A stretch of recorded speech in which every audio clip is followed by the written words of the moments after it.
사랑하는 성도 여러분, 우리는 주님의 음성을 듣고 사는 사람들입니다. 주의 음성이 들려지지 않으면 이 시간에 잠만 오게 되는 거죠. 하나님의 음성을 들으시기를 축복합니다. 우리는 작년 9월 달부터 산상설교를 들어왔습니다. 약 10개월 동안 하나님 나라의 주인이신 예수님께서 하나님 나라를 끌고 들어오시면서 사람들에게 말씀하십니다. 하나님의 나라는 이런 것이다. 그것이 지난주까지 그 안에 있는 모든 메인 사상들이 있었다면 오늘부터 이제 남은 두 주는 이제 결론부에 해당이 됩니다. 우리 13절, 14절 한번 읽어볼까요? 어떤 말씀이 결론부에 다다른 성도들에게 하시는 말씀인지 읽어보도록 하겠습니다. 시작. 좁은 문으로 들어가라. 멸망으로 인도하는 문은 크고 그 길이 넓어 그리로 들어가는 자가 많고 생명으로 인도하는 문은 좁고 길이 협착하여 찾는 자가 적음이라. 주님이 우리에게 이렇게 명령하고 계십니다. 좁은 문으로 들어가라. 좁은 문으로 들어가야 산다. 넓은 문 열면 안 된다. 좁은 문을 열어서 그 길로 들어가야 산다. 이렇게 말씀하고 계십니다. 왜 그러셨을까요? 왜 우리 주님이 결론부에 다다른 우리에게 좁은 문으로 들어가라고 말씀하실까요? 여러분, 우리는 마태복음 5장, 6장, 7장에 걸쳐서 하나님의 나라의 천국의 비밀에 대해서 듣고 보고 경험하였습니다. 약 10개월 동안. 그런데 그 하나님의 나라가 열리면 많은 사람들이 이렇게 생각한다는 거죠. 한숨 쉬시는 분이 꽤 많다는 겁니다. 야, 쉽지 않다. 공짜가 없네. 하나님의 나라 거저 들어간다고 이야기하더니 공짜가 없구나. 과연 내가 이 나라의 방식대로 살 수 있겠는가? 갑갑하다는 거죠. 포기하고 싶어 하는 사람들이 꽤 많이 일어난다는 겁니다. 여러분, 시작부터 만만치 않았죠. 하나님의 나라는 이런 것이다. 심령이 가난한 자는 복이 있나니 천국이 그들의 것이다. 여러분, 하나님의 나라는 이 세상의 나라의 방식과 전혀 다릅니다. 우리가 그동안 살아왔던 이 세상의 방식으로 이해하면 열리지 않습니다. 여러분, 이 세상에서 주목받는 사람들은 누구입니까? 여러분들은 누구를 주목합니까? 일단 돈이 많은 사람들이 주목을 받습니다. 사업을 잘 해내는 사람, 돈도 많지만 외모도 출중한 사람, 잘생긴 사람, 목소리도 좋은 사람, 키가 큰 사람, 이런 사람들이 세상에서 주목을 받죠. 근데 주님은 그렇게 잘생기고 키가 크고 외모도 수려하고 실력도 뛰어나서 사업체를 여러 개 갖고 있는 사람들이 하나님 나라에선 주목받는 게 아니다. 그런 사람들이 하나님 나라 안으로 들어가는 것이 아니라 심령이 가난해진 사람이 들어간다는 겁니다. 여러분, 기억나십니까? 마카리오이 호이 푸토코이 토 푸뉴마티, 기억나십니까? 마카리오이 복이 있도다. 누가요? 호이 푸토코이. 그러니까 푸토코이라는 말은 가난하다는 뜻인데 절대적인 가난함을 의미합니다. 즉, 예를 들어 내가 나보다 상대적으로 돈이 많은 사람들과 비교함을 통해서 열등하다 느끼는 그런 가난함이 아니에요. 상대적인 박탈감이 아닙니다. 나는 10억을 가지고 있는데 1000억을 가진 사람에 비교하면 너무너무 가난하구나, 이런 가난함이 아닙니다. 세상에 누구나 다 그 사람을 보면 절대적으로 가난하구나, 정말 알거지구나 라고 판단되는 단어가 푸토코이라는 단어라는 거죠. 뭐가요? 토푸뉴마티. 영혼이 자신의 상태가, 하나님 앞에 서니 자신의 상태가 완전 알거지 수준이다. 그렇게 인식이 된 사람들만이 천국으로 들어갈 자격이 된다는 겁니다. 하나님 만나고 나니 세상이 달라 보이는 거죠. 세상 사람들은 진짜 돈 많은 사람들을 좋아합니다. 칭찬받아요. 야, 진짜 똑똑하다. 쟤는 누구를 닮아서 집안에 누군가가 자녀들이 진짜 훌륭하게 크면 야, 너는 누구를 닮았는지 뿌듯해하는 거죠. 왜 그렇습니까? 세상 사람들이 다 돈 있고 잘난 사람들에게 집중하니까. 근데 그 방식으로는 하나님 나라가 열리지 않는 거죠. 하나님을 경험하게 되면 어떤 사람들이 하나님 나라가 열리느냐? 아, 내가 잘못 살았구나. 내 생각이 더러웠었구나. 내 입이 거칠었구나. 정말 오물이 가득 묻어있는 것이 내 입이구나. 내 손과 발은 이렇게 더러웠구나. 정말 수치가 불일 듯 일어나는 겁니다. 하나님 앞에 서니까. 그런 사람들이 하나님께 주목을 받는 겁니다. 여러분, 하나님께서는 잘난 사람, 돈 많은 사람, 실력 있는 사람, 능력 있는 사람들을 주목하지 않습니다. 그 많은 분들이 그러면은 가난한 사람들만 주목하면 그런 게 아니에요. 여러분, 하나님은 이 땅에 있는 수많은 부자들보다 훨씬 더 돈이 많으십니다. 그리고 이 세상에서 가장 뛰어난 잘생긴 사람들보다 훨씬 더 아름다우신 분이십니다. 절대적인 아름다움이 그분에게 있기 때문에. 그래서 그들을 보면서 열등감은 하나님에게 없다는 거죠. 하나님이 주목하지 않는다는 것은 그런 것입니다. 그러나 하나님께서 귀하게 여기는 사람들은 하나님 앞에 섰을 때 하나님 만나기가 너무너무 부끄러워지는 사람, 하나님 앞에서 내 인생을 잘못 살아왔구나 뉘우치는 사람들만이 하나님께서 주목하신다는 거죠. 하나님께서는 교만한 사람을 물리치십니다. 교만한 사람들을 멀리 하십니다. 하나님이 필요하지 않다고 생각하는 사람들을 멀리 하신다는 것이죠. 하나님 없이 내 인생 살 수 있다고 생각하는 사람들을 하나님 주목하지 않는다는 거죠. 하나님의 나라를 선물로 주시지 않습니다. 하나님 만나면 어떤 반응이 일어납니까, 여러분? 눈물과 콧물을 흘리게 됩니다. 하나님 죄송합니다. 하나님 죄송합니다.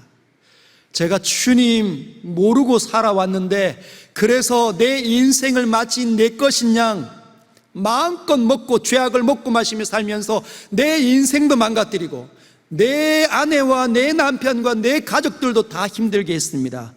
주님, 제가 제 자신을 모르고 살았습니다. 그걸 가리켜 회개라고 말합니다. 여러분, 그런데 하나님을 만난 진짜 만난 사람들만이 회개만 하는 게 아니에요. 하나님을 진짜 만딱 드렸는데 하나님이 인식이 되는데 또 다른 반응도 일어난다는 겁니다. 어떤 반응이 일어날까요?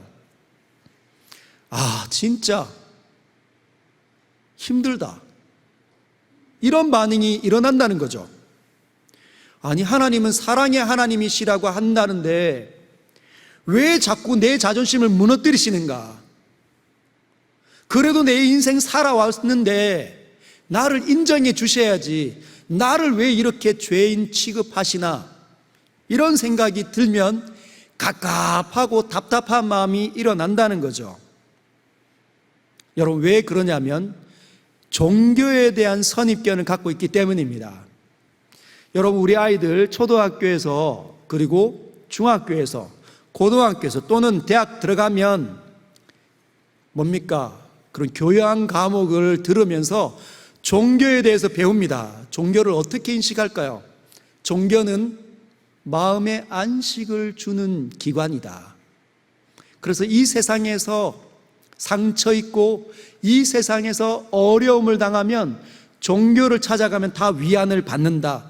이것이 세상에서 가르치는 종교에 대한 기능이라고 말합니다. 그래서 기독교 하면 사랑의 종교라고 떠오르는 거죠. 교회에 가면 누구나 다 품어주신다.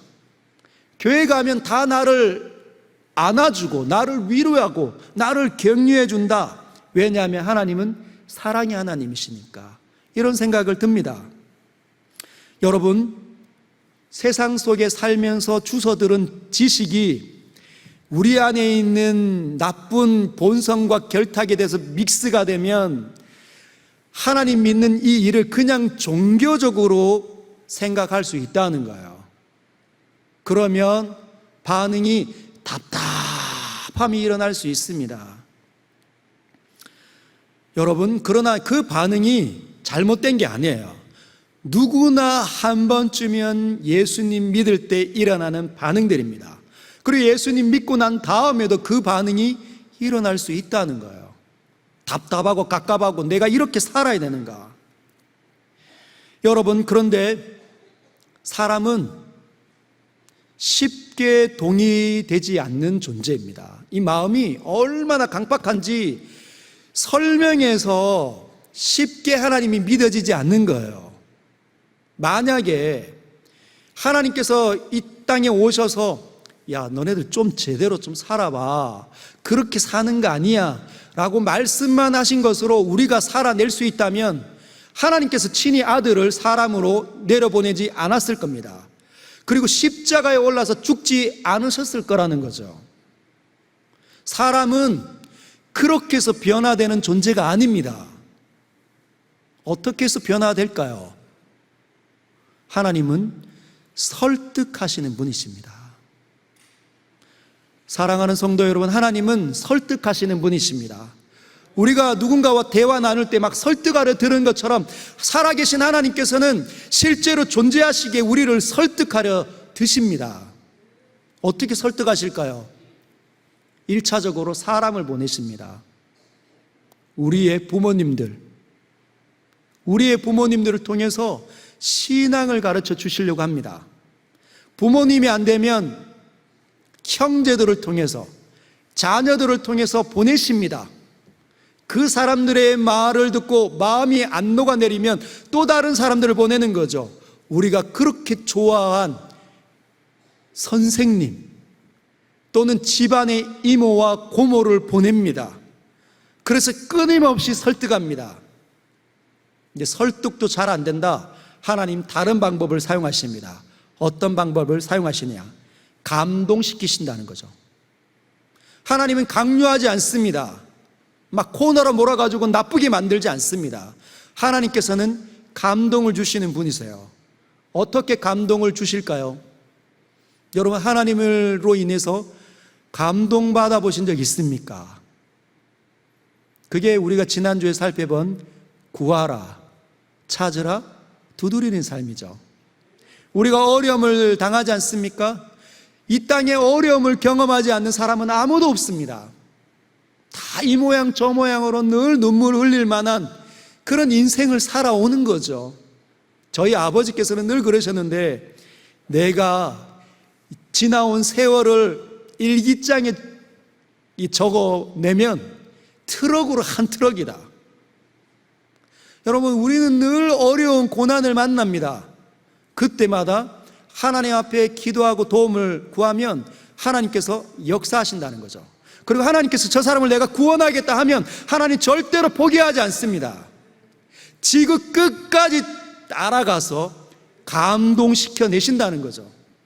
그의 어려움을 걷어내고 하나님 자기가 계심을 모든 사인들을 곳곳에 배치해서 감동시켜 내신다는 거죠. 그래서 저와 여러분들이 이 자리에 앉아 있는 겁니다. 저와 여러분들이 이 자리에 앉아 있다는 말은 누가 이기셨다는 말일까요? 하나님께서, 사랑의 하나님께서, 은혜와 공의와 긍휼의 주인이신 그 하나님께서 이기셨다는 겁니다. 우리에게 수많은 것들을 일으키시고 사람을 보내시고 설득하시고 감동시키시고 결국은 그분이 승리하셨다는 것이죠. 그렇게 우리는 하나님 나라 안으로 들어옵니다. 그런데 우리가 하나님 나라 안에 들어와도 그 후에도 수많은 깝깝함이 있습니다. 수많은 쉽지 않은 삶이 기다리고 있는 거죠. 여러분, 내 삶이 만만치 않습니다.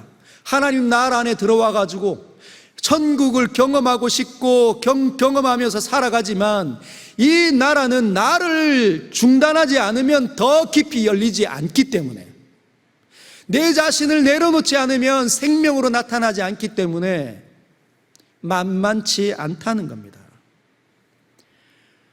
마태복음 5장 21절에 주님이 이렇게 말씀하셨죠. 살인하지 말라. 살인하면 너희가 심판을 받게 된다는 것 너희가 다 들었지만 나는 너희에게 가르쳐 주는데, 누구에게든지 욕하면 그 사람은 지옥에 떨어질 거야.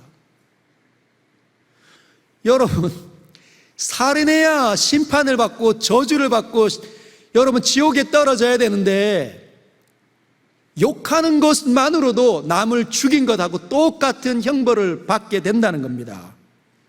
아, 너 진짜 욕 엄청 잘하고 살았는데, 저와 여러분들 욕 잘하고 살지 않았습니까? 욕은 안 한다 하더라도 마음이 원통하면 여기서 악한 것이 막 치어 나가서 칼처럼 상대방에 날아가지 않았습니까? 오늘은 포크 던지고, 오늘은 칼 날아가고, 오늘은 삼지창 날아가서 늘 내 말에 의해서 귀가 떨어지고 눈이 베이고 코가 잘리는 사람들 얼마나 많습니까? 그런데 주님이 좀 더 가르쳐 주십니다. 간음하지 말라 하는 건 너희가 들었지? 그런데 나는 너에게 이렇게 말해 줄게. 누구든지 다른 자기 아내를 놔두고 다른 남자나 다른 여자를 보면서 음욕을 품는 자마다 이미 간음한 것이다. 뭔 일이래? 이제 앞만 보고 살아야 되는가? 여러분, 여기까지는 어떻게 해볼 수 있습니다. 그렇죠. 여기까지는 어떻게 해보겠지만 주님이 뭐라고 더 말씀하십니까? 오른뺨을 때리거든. 오른뺨을 왜 때린다고요? 여러분, 오른뺨을 때리려면 상대방이 왼손으로 때려야 되지 않습니까? 그렇죠. 그런데 대다수의 사람들은 오른손잡이입니다. 오른손잡이가, 여기 오른손이 제 오른뺨을 때리려면 손등으로 때려야 되는 건데, 상대방을 얼마나 경멸했으면, 얼마나 모멸감을 주고 싶었으면 손등으로 상대의 오른뺨을 때릴까요? 그런 모멸감을 느낄 때 너희가 해야 될 건 왼뺨을 돌려대는 거다. 누가 속옷을 가지고자 너희를 고발하면 뭐까지 주라고요? 겉옷까지 줘야 한다. 숨이 콱 막히는 겁니다. 이런 삶을 살 수 있을까? 심지어 원수를 사랑하라. 다 절망하는 거죠. 어떻게 이런 삶을 살 수 있을까? 고개를 푹 숙이고 아무 말도 못하고 있는데 주님이 뭐라고 말씀하십니까? 비판하지 말라. 다른 사람들의 허물을 보고 비판하려 든다면 다른 사람의 티끌을 보고 빼려고 하는 것 같은데, 너희 눈에는 대들보가 콱 박혀 있음을 기억해라. 너희가 훨씬 더 나쁘다. 끔찍스러운 거죠. 어떻게 이 말을? 이제는 구하라, 찾으라, 두드리라, 그리하면 열릴 것이다. 기도 좀 하고 살아라. 하나님을 믿는다 말하는 너희는 왜 한 번도 기도하지 않고 세상의 모진 풍파에 시달리면서 다 울고만 있느냐?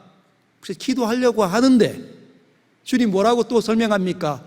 황금률 속에서 기도해야 된다. 황금률 속이 어떻게 하는 기도입니까?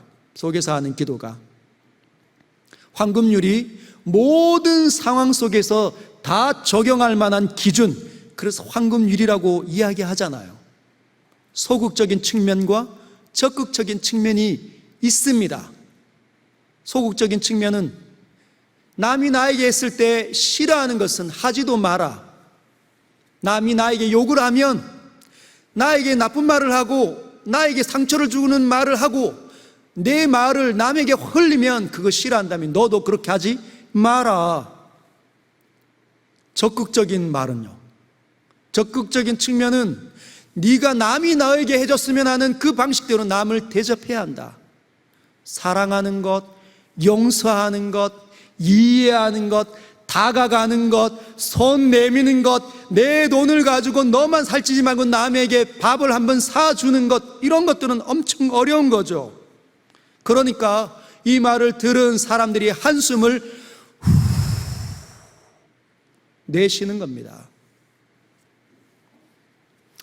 여러분은 어떻습니까? 여러분도 한숨이 내어지시고 계십니까? 제가 작년 5월 달부터 여기에 부임해서 작년 9월에 이 산상설교를 가르칠 때 어느 날이었습니다. 한 4, 5개월쯤 지났을 때 그분 이름을 언급하지 않겠습니다. 그분이 저에게 찾아오셨어요. 목사님, 이 산상설교가 이런 설교인지 저는 몰랐습니다. 근데 얼마나 어려운 건지. 근데 제가 한 번도 그렇게 못 살았다는 사실을 깨달으면서 너무너무 부끄러웠습니다. 신앙생활을 오래 했는데. 그래서 이제는 집에 가서 한번 실천해 보려고 애를 쓰고 있습니다. 근데 목사님, 지난주에 이렇게 해보려고 했는데 실패했습니다.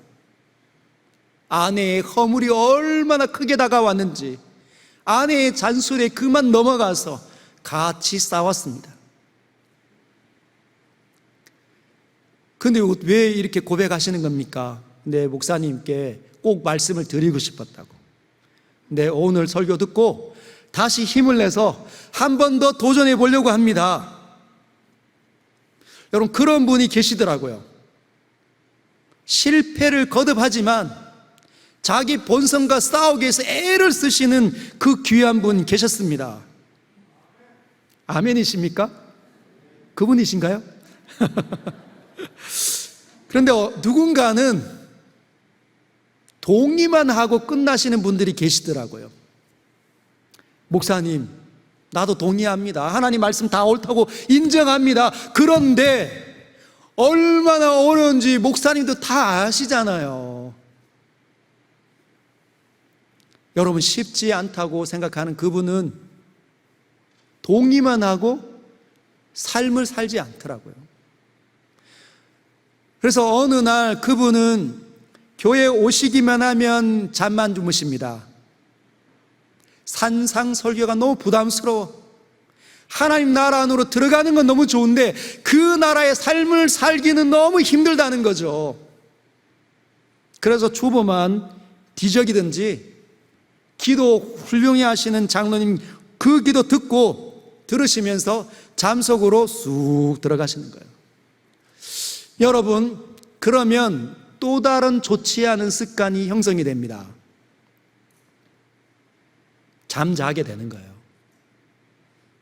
여러분, 잠자게 되면, 예배 시간에 잠자게 되면 다 놓칩니다. 모든 좋은 것들을 다 놓칩니다. 제가 어떻게 알 수 있을까요? 제가 그런 삶을 살아봤기 때문에 합니다. 여러분, 제가 군대 갔는데 다 내 동기들과 같이 훈련생들이 군대를 가면 교회를 다 찾아갑니다. 군 안에서 찬양을 얼마나 잘 부르는지 모릅니다. 제일 좋아하는 18번 찬양이 믿음도 없는 친구들이 어두운 밤에 실로암, 그 찬양 부르면 막 들썩들썩거립니다. 근데 그 찬양이 끝이 나면 다 자요. 저도 잤습니다. 근데 얼마나 달콤한지 꿀송이보다 더 달더라고요. 한두 번 그렇게 자고 나면 그게 습관이 됩니다. 앉으면 자고 싶어요. 하나님 말씀 듣고 싶지 않고 앉으면 여기서 쉬다 가자. 앉으면 쉬다 가자. 그 생각에 무너지면 좋지 않은 습관이 확 생긴다는 거죠. 제가 예전에 알았던 제 친구 중에 정말 경건하고 정말 신실한 친구였습니다. 제가 청년일 때 성경 책이 막 너덜너덜하고 후배들을 얼마나 잘 가르치는지.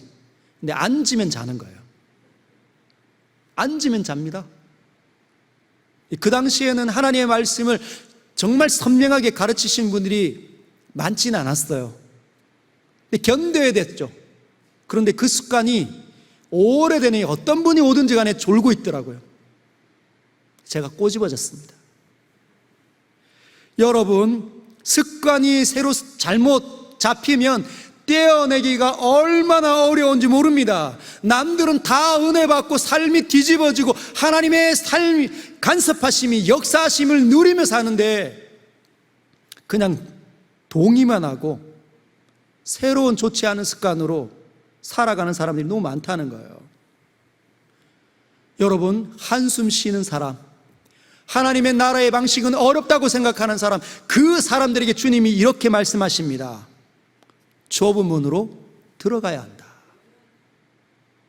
여러분, 우리는 약 10개월에 걸쳐서 조금씩 떼어내서 같이 나누어 또 해석해 보고 그리고 한 주간 살아보고 돌아왔지만 예수님 앞에 앉아 있었던 사람들은요, 주님이 산 위에 올라가서 입이 열리자마자 심령이 가난한 자는 복이 있나니 그 순간부터 지금까지 수많은 하나님의 나라의 방식들이 막 쏟아져 물밀듯이 그 사람들에게 부딪히는 거죠.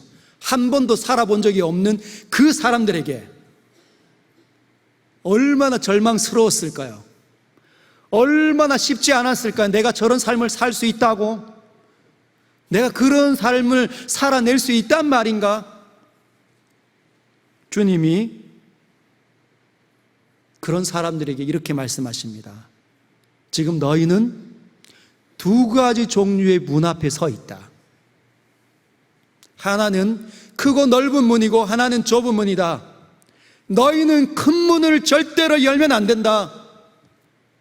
저 좁아 보이는 저 문을 열고 들어가야 한다. 주님이 그렇게 말씀하시는 거죠. 우리 한 번 더 읽어볼까요? 13절과 14절입니다. 시작. 좁은 문으로 들어가라. 멸망으로 인도하는 문은 크고 그 길이 넓어 그리로 들어가는 자가 많고 생명으로 인도하는 문은 좁고 길이 협착하여 찾는 자가 적음이라. 이제 한번 그 문들을 뜯어보도록 하겠습니다. 여러분, 두 문이 있다고 주님이 가르쳐 주시고 계십니다. 너희가 보고 있는 문은 두 가지 종류이다. 하나는 넓은 문인데 이 넓은 문을 열고 들어가면 넓은 대로가 펼쳐진다. 여러분, 예수님 당시에 그 앞에 앉아 있었던 사람들이 예수님께서 말씀하신 넓은 문이라고 하면 어떤 문을 떠올렸을까요? 그들이 늘 익숙하게 드나들었던 성문, 예루살렘 성문들은 화려한 문이었습니다. 많은 조각을 해내고 거기에 귀하면 귀할수록 금박을 하든지 많은 형상들이 그 문 주변에 있는 거죠. 예를 들면 우리나라 경복궁 앞에 남대문 앞에 뭐가 있습니까? 해태상 같은 그런 화려한 형상들이 있는 거죠.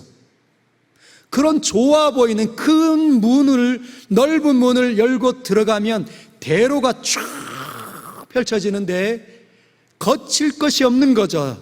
장애물이 하나도 없습니다. 쉬워 보이는 거죠. 남들도 다 거기 들어가고 있는 겁니다. 그런데 그 길을 따라 끝까지 걸어가면 어떤 길이 펼쳐지냐?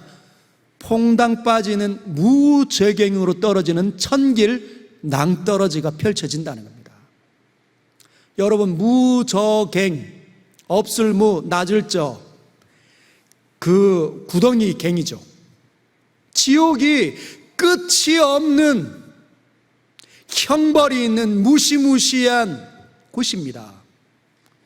사람들이 좋아 보이는 화려함 속에는 그 끝에는, 쉬워 보이는 그 길 끝에는 멸망만 기다린다는 겁니다. 그런데 그 크고 수많은 사람들이 드나드는 그 문 옆에 보잘것없는 조그마한 문이 있다는 거죠. 그 조그마한 문, 아무도 쉽게 열려고 하지 않는 보잘것없는 문이 있는데, 그 문을 열면 대로가 펼쳐지는 게 아니라 어떤 문이 펼쳐집니까? 길이 협착한 길이 펼쳐지는 거예요. 그래서 사람들이 문을 닫는 거죠. 아이고 끔찍하다. 찾는 사람이 극히 드물다. 그런데 그 길을, 협착한 길을 비집고 들어가가지고 끝까지 걸어가면 그 길 끝에는 뭐가 있냐? 생명이 기다리고 있다는 겁니다. 생명. 여러분 생명 알고 있습니까? 여러분 지금 생명을 가지고 있습니까? 여러분 우리가 가지고 있는 이 생명은 지금 시들어가지만 하나님께서 말씀하시는 생명은 꺼져가는 생명이 아닙니다. 왜냐하면 하나님께서 생명의 주인이시기 때문에 그 푸르르고 그 존귀하고 그 싱싱함이 생명이라는 거예요. 혹시 여러분 나이가 많으십니까? 좁은 문을 열으시길 바랍니다. 이 찰나와 같은 인생, 쉬운 길 선택하면 안 된다는 거예요. 주님이, 우리 예수님께서는 하나님이십니다. 다 아신다는 거예요. 한숨 쉬는 그 사람들을 보면서 왜 한숨 쉬는지, 왜 고개를 숙이는지, 왜 답답해하는지 주님 다 알고 계십니다. 지금 무슨 생각을 하는지.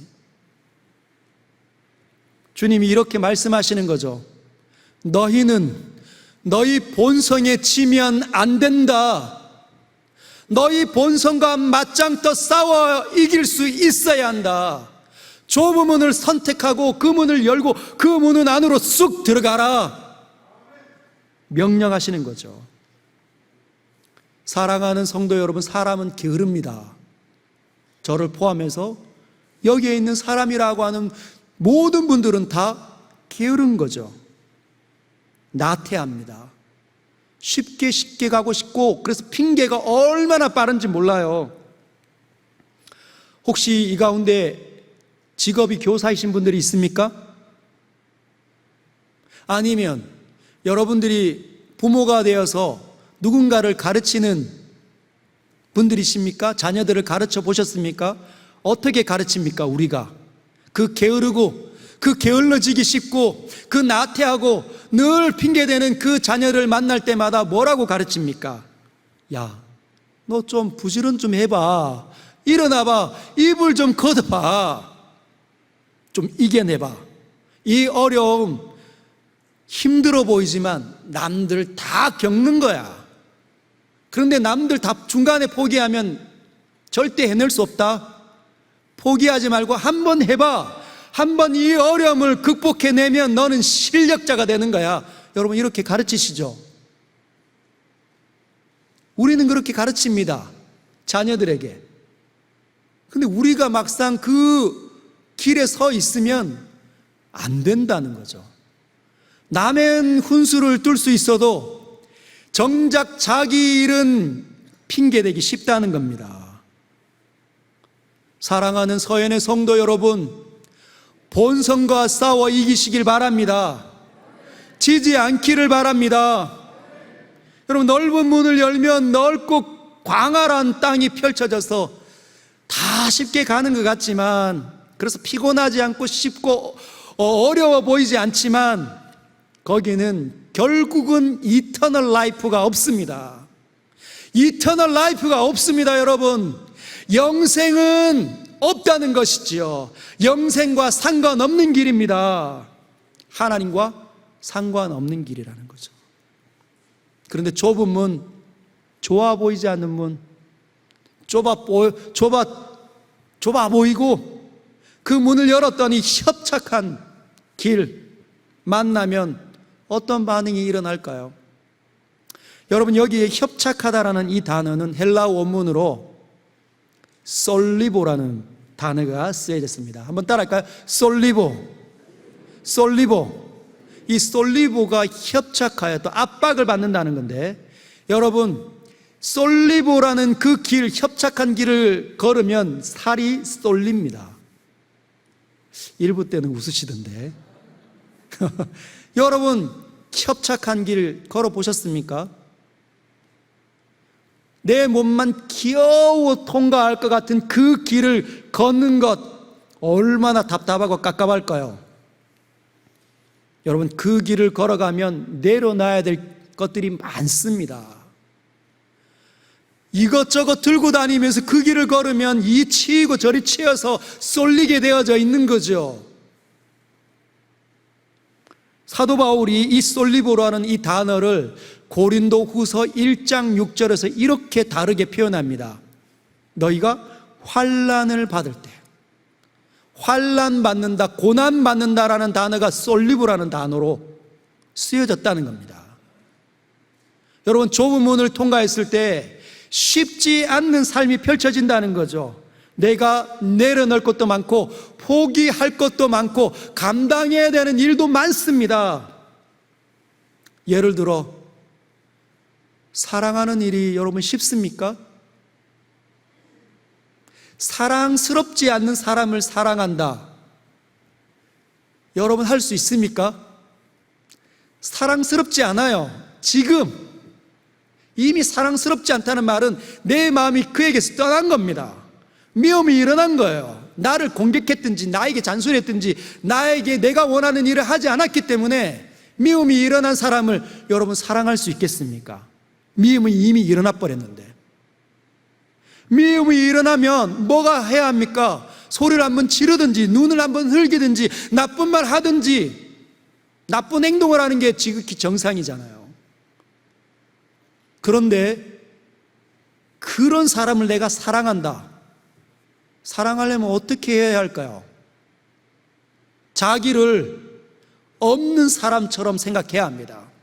자기 안에서 일어나는 모든 것들을 그냥 없는 것처럼 내 자신을 부인하는, 그게 자신을 부인하는 거예요. 여러분, 우리는 남편을 사랑하겠다, 아내를 내가 사랑하겠다, 자녀를 내가 정말 사랑하겠다 결심만 한다고 되는 게 아닙니다. 결심한다고 안 됐잖아요. 어떻게 해야 합니까? 자기를 부인하는 일, 주님께서 말씀하시는 십자가를 지는 일 아니면 도무지 사랑할 수 없는 거죠. 여러분, 용서와 사과하는 것, 다가가는 것 쉬운 일입니까? 꼴 보기 싫을 때, 밥 안 차려주고 싶을 때, 입을 뒤집어 쓰고 싶을 때 일어나서 다가가서 미안해 할 수 있겠습니까? 얼마나 어려운 겁니까? 이게 얼마나 힘든 일입니까? 그래서 고난처럼 다가오는 거죠. 근데 여러분, 고집을 피우고 여전히 고집을 피우고 여전히 악을 행하고 여전히 원통한 마음으로 산다면 그 사람이 하나님 나라에 어울리는 사람일까요? 하나님과 어울리는 사람입니까? 이전의 방식대로 하나님 나라 없을 때처럼, 하나님 나라 안 들어왔을 때처럼 여전히 동일하게 그렇게 산다면 하나님과 이어지지 않았기 때문에 어디에 어울리는 겁니까? 멸망에 어울리는 거죠. 지옥에 딱 어울리는 상태입니다. 그런데 이전처럼 똑같이 대갚아주고 소리 한번 지르고 눈 한번 흘겨주고 나쁜 말 한번 해야 되는데 그걸 참아내는 건 누구 때문에 참는 거예요? 주님 때문에. 주님이 말씀하셨기 때문에, 하나님 나라의 방식이라 말씀하셨기 때문에 거기 한 발짝 두 발짝 겪으면서 애를 쓰는 거죠. 힘들지만 그때 하나님과 비로소 이어져 있는 겁니다. 하나님과 이어져 있기 때문에 그에게는 영생이 주어지는 거죠. Eternal life, 여러분 존귀함이 그에게 기다릴 겁니다. 그래서 우리 주님께서 우리에게 이렇게 도전하고 계십니다. 너희는 지금 두 문 앞에 서 있다. 남들이 일어나는 방언처럼 힘들다고 생각하고 있고 어렵다고 생각하고 있고 안 하고 싶어 하는 그 경향성이 너 안에도 일어난다고 나 다 알고 있다. 그러나 넓고 큰 문을 열지 말고 좁은 문을 열어라. 그리고 그 길에 과감하게 들어가라. 그 길만이 사는 길이다. 사랑하는 성도 여러분, 힘냅시다. 저도 어려운 것 같아요. 목사이지만 남을 받아낸다? 남에게 사랑의 말을 한다? 쉽지 않습니다. 여러분, 제가 충청도 서산 사람 아닙니까? 충청도 서산 사람이 5살 때부터 대구에 와서 살았으면 충청도 사람일까요? 대구 사람일까요? 뼛속까지 대구 사람입니다. 제가 비록 지금은 서울 생활을 하고 외지 생활을 많이 해서 이 사투리를 무단하게 고치려고 애를 써서 여러분 다르게 느껴지지만 경상도 사람이에요.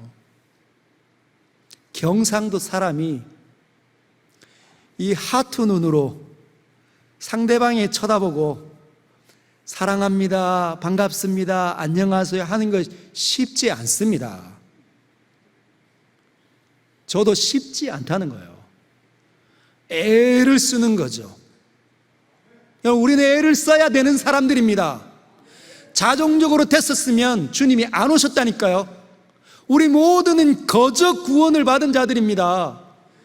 그러하기에 애를 써야 합니다. 이 본성과 맞짱 떠고 피 좀 흘러야 합니다. 하기 싫을 때 막 고통스러워서 이리저리 찔려야 한 발짝 두 발짝 걸어지는 거예요. 그래야 우리도 살고 내 짝도 살고 내 자녀도 살고 나와 관계된 사람들이 나 때문에 행복해질 수 있는 겁니다. 언제까지 그 문 앞에서 머뭇머뭇 거릴 겁니까? 동의만 하고 듣지 않고 실천하지 않으면 안 됩니다. 그래서 우리가 얻는 건 나도 고통스럽고 나도 늘 추하고 늘 회개할 것밖에 없고 하나님 앞에 서면 늘 민망하고 나를 보는 사람들이 나 때문에 예수 믿고 싶어질까 답답함만 일어나는 거죠. 여러분, 우리는 이제 지지 맙시다. 할렐루야. 우리 옆 사람들에게 한번 도전해 주십시오. 지지 맙시다. 힘냅시다. 좁은 문 들어갑시다. 여러분, 빌립보서 1장 29절에서 사도 바울이 이렇게 이야기합니다. 그리스도를 위하여 너에게 은혜를 주신 것은 다만 그를 믿을 뿐 아니라 또한 그를 위하여 고난도 받게 하려 하심이라. 여러분, 우리가 예수님을 믿게 된 건 첫 번째는 그를 믿는 것, 두 번째는 그를 위하여 고난도 받는 겁니다. 쉽지 않은 삶을 사는 거죠. 우리의 고집도 내려놓고 우리의 아집도 포기하고, 그래서 우리의 본성을 거슬려 사랑의 언어를 하고 사랑의 행동을 하는 그런 삶을 하나님께서 기대한다는 겁니다. 할렐루야. 그래서 우리 서연교회를 이 제마루 동산에 두신 이유가 분명하게 세상 사람들에게 보여지기를 주님의 이름으로 축복합니다. 세상의 모든 사람들은 세상의 화려함에 넘어가 있습니다. 이미 현혹이 되었습니다. 누가 로또에 당첨됐다 하면 나도 살걸, 누가 주식을 해서 대박이 받았다 하면 그 주식 어딘가, 누가 비트코인 뭐 얼마 안 넣었는데 몇 천 배 뛰어가지고 대박이 났다, 알부자가 되었다, 그러면 현혹이 되어져서 그런 쉬운 길들만 찾는다는 거죠. 사랑하는 성도 여러분, 쉽게 얻으면 그 사람의 존귀함을 드러내기가 어렵습니다. 사람이 존귀해지는 건 돈으로 학식으로 존귀해지는 게 아닙니다. 그가 그렇게 존귀하게 되는 건 하나님께서 그와 함께 하셔서 그 모든 환경들을 통해 빚어 가셨기 때문이라는 거죠. 고난도 겪고 어려움도 겪고 눈물 나는 일도 겪고, 하지만 주님께서 주시는 힘 때문에 극복해내며 그 길을 온전히 걸었기 때문에 존귀해지는 겁니다. 여러분, 누군가를 보시면서 저 장로님 정말 어떻게 해서 저렇게 귀한 기도를 하실까? 저 권사님 어떻게 저렇게 천사같이 사셨을까? 얼굴 표정이 어떻게 저렇게 좋을까? 여러분, 궁금해하시면 여러분이 친히 그 길을 걸어보십시오. 만만치 않은 것 같지만 걷게 되면 하나님께서 힘을 주십니다. 하나님께서 돌봐 주십니다. 이 세상에 수많은 사람들이 그 길을 걷지 않는데 하나님께서 누구를 도와주실까요? 하나님을 진짜 인정할 때, 그 길을 뛰어들어서 고난이지만 연속이지만 과감하게 자신을 하나님께 드리며 그 길을 온전하게 걷는 사람들을 하나님 축복하실 수밖에 없습니다. 근데 그런 사람들은 보면 말도 다르고 눈빛도 다르고 행동도 이미 틀려져 있어요. 어디에 있든지 귀함이 뿜어져 나오는 거죠. 사랑하는 성도 여러분, 우리가 그런 사람이 되기를 바랍니다. 오늘 말씀을 기억하면서 우리가 같이 한번 기도할까요?